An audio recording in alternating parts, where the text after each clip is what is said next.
Alors, avant de commencer, sachez que la paléontologie humaine est une science qui évolue sans cesse. Ces 15 dernières années ont été très riches en découvertes, et à leur lumière, les scientifiques ont dû revoir de nombreux chapitres de l'histoire de l'humanité. Donc, ce que j'ai choisi de vous présenter ici, c'est une histoire de l'évolution de l'homme en accord avec le programme de Terminal S, tout en s'appuyant sur des découvertes récentes. Donc, la majorité des documents sur lesquels je m'appuie sont issus des Pour la science, le dernier datant de 2017, celui en bas à gauche. Autre information nécessaire avant de commencer, on a naturellement tendance à considérer l'homme comme une espèce à part, différente des autres animaux, qui forment un groupe bien homogène. On se voit supérieur aux autres, parce qu'on a un gros cerveau, une grande culture, qu'on utilise et qu'on fabrique des outils, qu'on parle et surtout qu'on marche debout. Et si ce point de vue peut trouver des justifications dans un cadre religieux ou philosophique, il n'a pas sa place en science. En science, dire que l'homme vaut plus qu'une autre espèce ou qu'elle est plus évoluée qu'une autre espèce, parce qu'il possède des caractères qui lui sont propres, ça n'a pas de sens. Ça revient à négliger tous les caractères propres aux autres espèces et que nous n'avons pas. Avec ce raisonnement, on pourrait considérer que les poissons sont plus évolués que l'homme, parce qu'ils respirent sous l'eau. On pourrait dire aussi que le coquelicot est plus évolué que l'homme, parce qu'il fabrique sa propre matière organique, sans avoir besoin de la piquer aux autres dans sa nourriture. Donc tout ça, on oublie. L'évolution du vivant, c'est pas un tronc vers l'homme avec des petites ramifications qui partent de part et d'autre du tronc, comme on l'imaginait avant, mais c'est un buisson sphérique, sans haut ni bas. En fait, un ensemble de branches équivalentes, et l'homme, ce serait une branche parmi des millions de branches. Alors nous allons commencer par voir la place de l'homme parmi les primates. Donc les primates constituent un ordre de mammifères, d'un petit peu plus de 200 espèces, et ils rassemblent un large éventail de caractéristiques. Leurs techniques de déplacement, par exemple, sont très variées. Il y a le saut d'arbre en arbre, qu'on appelle la brachiation, la marche sur 4 membres, qu'on appelle la quadripédie, ou sur 2, la bipédie, qui peut se faire de différentes façons, comme vous voyez le lémurien ici en pas chassé. Et encore le knuckle walking, c'est-à-dire la marche sur les phalanges. Selon les espèces de primates, les adultes peuvent vivre seuls ou en couple, ou dans des groupes allant jusqu'à plusieurs centaines de membres. Alors maintenant, nous allons voir quelques caractéristiques importantes des primates. Première caractéristique, un pouce opposable aux autres doigts qui permet la préhension. Des ongles plats et non des griffes. Et enfin, une vision binoculaire grâce à des orbites qui sont orientées vers l'avant.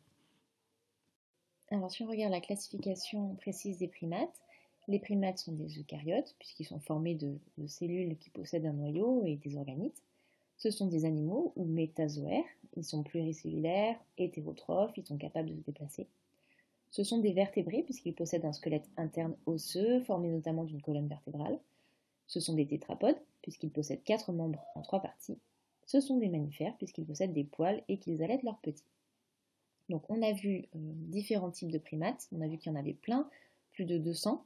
On a vu qu'ils se caractérisaient par le pouce opposable, les ongles plats et les orbites orientées vers l'avant. Et maintenant, on va essayer de trouver la position de l'homme actuel parmi ces espèces de primates. Donc on va commencer par présenter un arbre phylogénétique avec la position des primates et leurs innovations évolutives. Et ensuite, on verra plus précisément la position de l'homme.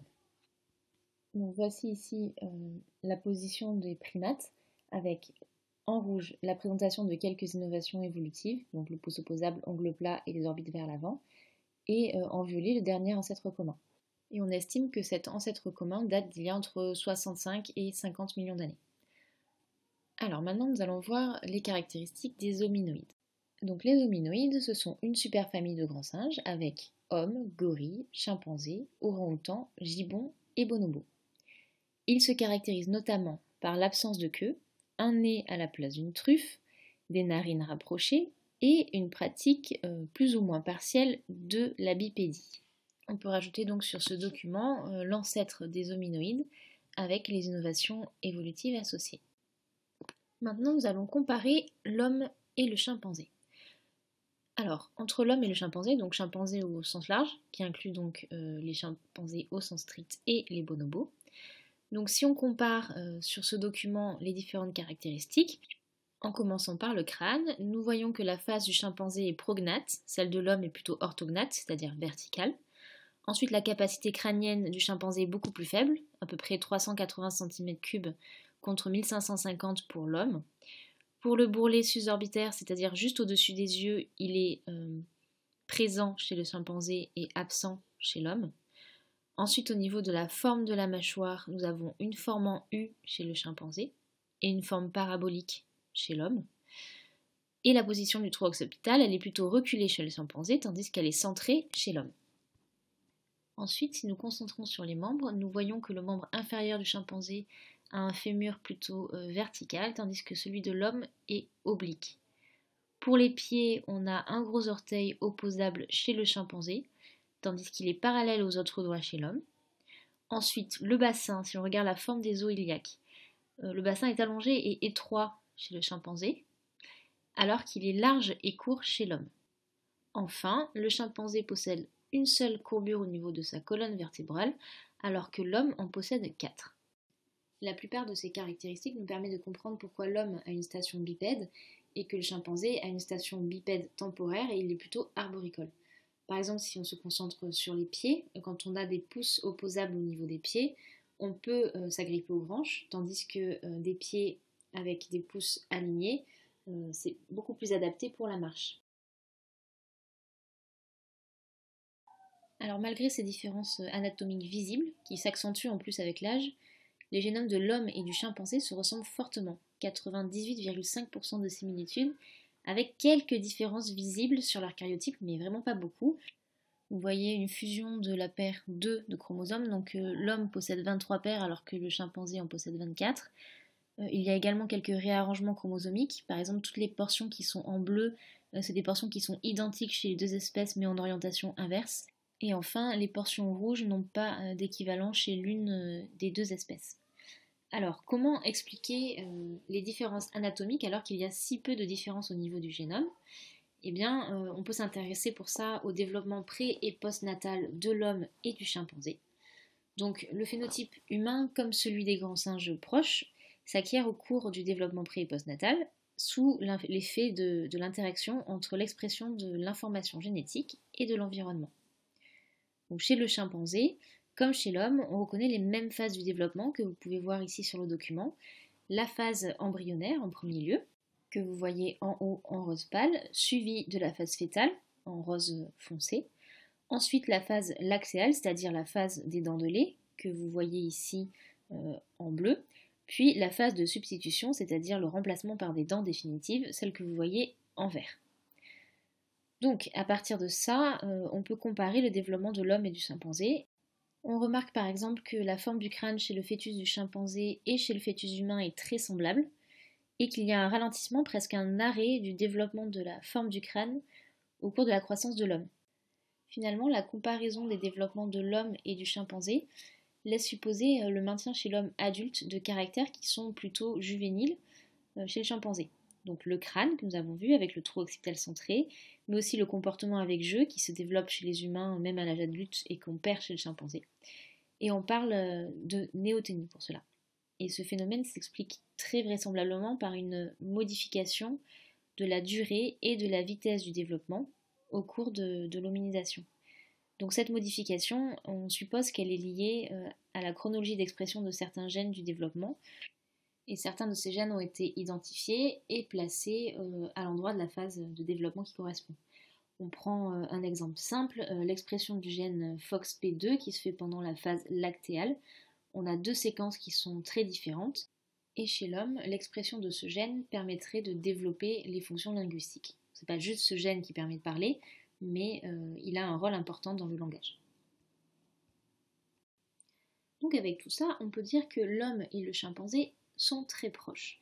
Ils font partie tous les deux du groupe des homininés. Il s'agit ici du groupe de chimpanzés au sens large qui prend en compte les bonobos et les chimpanzés au sens strict.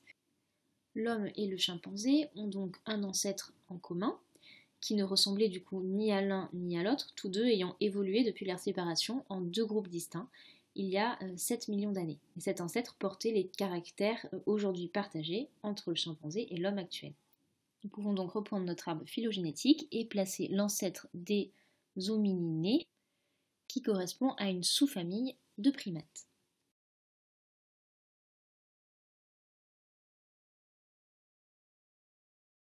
Alors à présent, nous allons travailler sur l'appartenance à la lignée humaine. Donc les espèces appartenant à la lignée humaine, c'est-à-dire aux hominines, constituent deux genres principaux.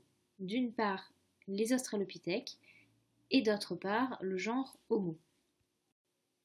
Ces deux groupes partagent un ensemble de caractères liés à la bipédie, c'est-à-dire un trou occipital de plus en plus centré, un bassin court et large, une obliquité du fémur marquée, ainsi que des caractères crâniens, comme l'augmentation du volume cérébral ainsi qu'une face plate.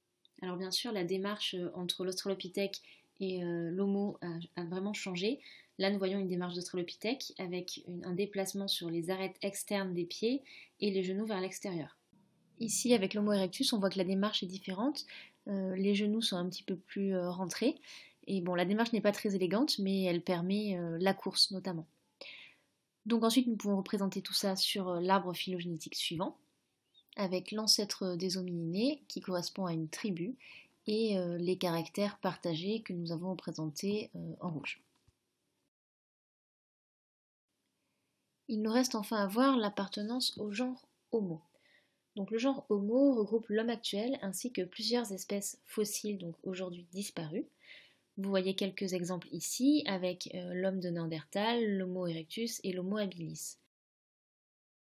Alors les homos ont en commun plusieurs caractères. Des caractères qui favorisent l'équilibre de la station bipède et la course, avec un trou occipital cette fois-ci bien centré à la base du crâne.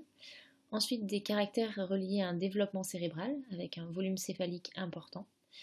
Des caractères liés à la régression de la face, donc la face continue de se redresser, un dimorphisme sexuel peu marqué sur le squelette, et ensuite des caractères qui sont révélateurs d'une culture et d'un psychisme humain, comme la maîtrise du feu, la manifestation artistique, des campements construits, des outils, le culte des morts, etc. On peut donc rajouter cet élément sur notre arbre phylogénétique avec l'ancêtre de l'Homo, qui est apparu il y a 2 millions d'années, et les innovations évolutives que vous avez représentées à droite. Alors quelle est l'histoire de la lignée humaine? Très rapidement, le premier scénario que nous avions, c'était que le genre Homo était apparu dans l'Afrique de l'Est. C'était le scénario en vigueur dans les années 1990, mais les indices fossiles et génétiques qu'on a accumulés depuis ont remis tout en question, voire infirmé chacun des éléments de ce récit. Par exemple, on a découvert des fossiles datant de 7 millions d'années à partir de 2001 dans un désert au nord du Tchad, et ça a étendu considérablement le registre fossile de plus de 2 millions d'années et suggéré plutôt que les hominines seraient émergés non pas en Afrique de l'Est, mais plutôt en Afrique de l'Ouest. Bref, c'est assez compliqué. Ce que vous avez à retenir, vous, c'est que les plus vieux fossiles d'Homo sapiens, eux, sont datés de 200 000 ans en Afrique et de 45 à 35 000 ans en Europe.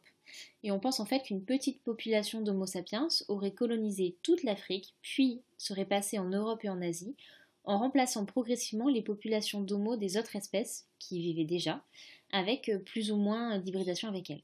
C'est-à-dire que l'Homo sapiens aurait pu se reproduire avec l'Homo de Néandertal et engendrer une descendance fertile. Donc les liens par exemple entre l'Homo néandertalis sont encore incertains. Et depuis 30 000 ans, l'Homo sapiens est la seule espèce du genre Homo existante. Alors pour conclure, il faut savoir qu'avant, l'essentiel de l'arbre phylogénétique humain se résumait à une séquence Australopithèque, Homo habilis, Homo erectus, Homo neanderthalis, Homo sapiens.